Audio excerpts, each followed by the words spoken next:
Hello everyone. It's now 3:17 p.m.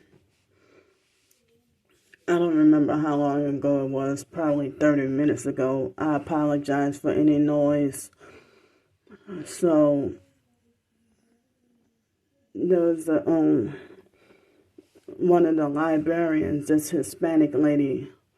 She was perping with the red, and she knocked on the door and told me like she already had a premeditated,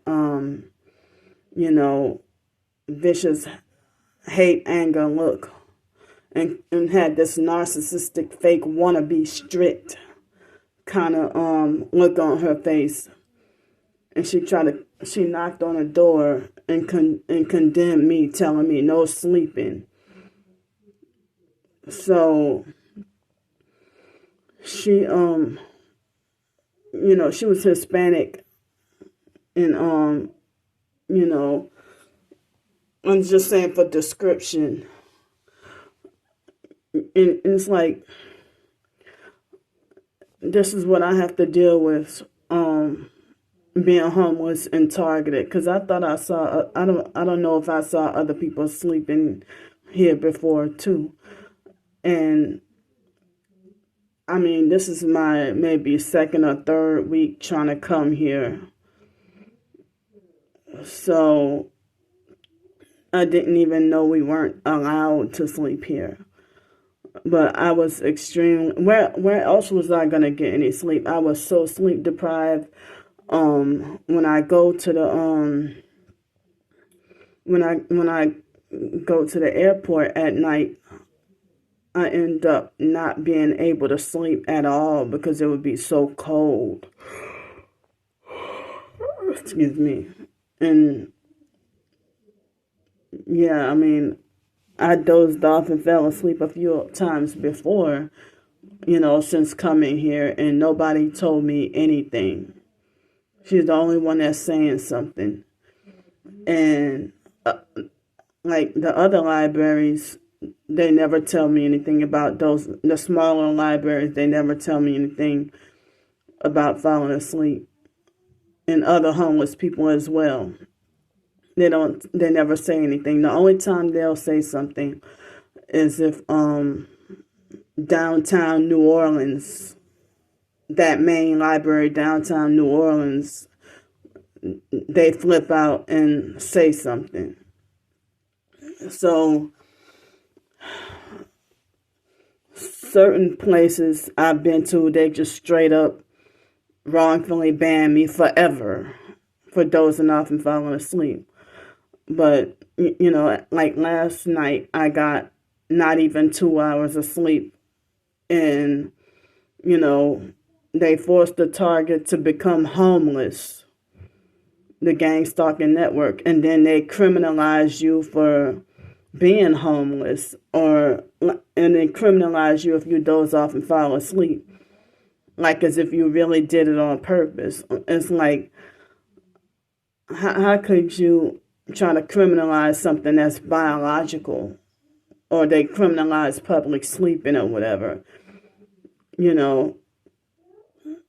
so it doesn't, I mean, they didn't tell me I was banned from here, but it doesn't look like I can feel comfortable coming over here anymore. I just started coming here, so I was extremely sleep deprived. And I finally dozed off and fell asleep.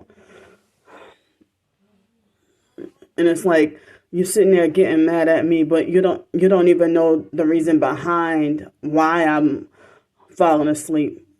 Oh, because you know I'm homeless, and you just, discriminating and picking on and harassing me.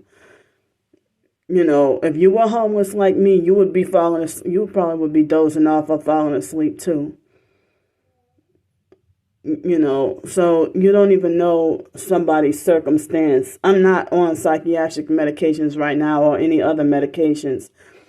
But, what would you say to somebody who has like a medical condition where they will fall asleep, or if they have, or if they have a um, you know, if they take certain medications that make them fall asleep,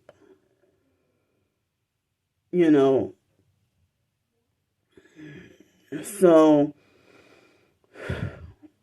this makes me feel really uncomfortable, and another way for me to feel tortured. You know, I mean, if I had a place to live, if I had a place to live and Wi-Fi, I probably wouldn't even be here, you know, or any of the places that be public. I mean, unless I had a job or something, I usually would stay home. I mean, almost all day or all day, every day, you know, whenever I would have a place, excuse me, I usually stay home. So I have nowhere to go, you know, that's just so heartless, cruel, and evil, you know, that y'all, the gang stalking network will sit there, you know, and do this to me. I mean,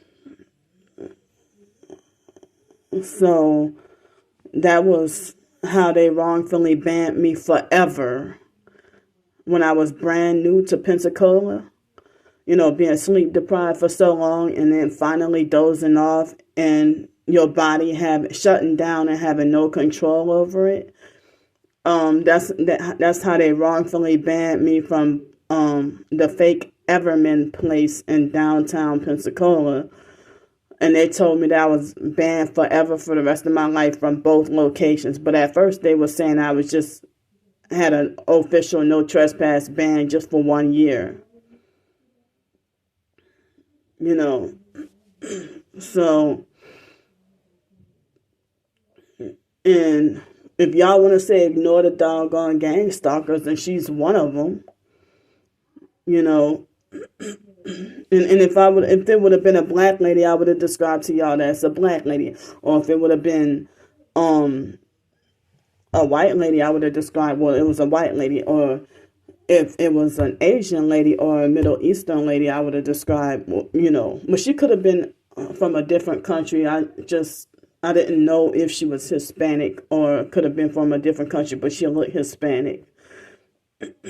But, you know, I was just saying for description and clarifying, because the online gang stalkers, you know, if I describe anyone else other than my own race, the moment if I say for description, well, this Asian lady did this, then they go make a fake smear campaign lying and saying that Candy is on a racist rant right now, which is not true. I'm just describing. So, you know, how the hell am I going to be racist against every doggone body? So, I mean, excuse me. My anxiety is really high right now. I mean, I don't like, they always, you know, they always having perps, you know, harassing me at the airport. And then it's too cold. If I try to lay down, it's way too cold at the airport. You know, since I got the extra pair of pants, I put on double pair of pants last night and was still too cold and couldn't really sleep that great, you know. So, and that's another way to keep the target more sleep deprived. You know, and another way to criminalize homelessness. You know, and I try to stay clean. I try to stay respectful and everything. I mean, now my anxiety is really high right now. So,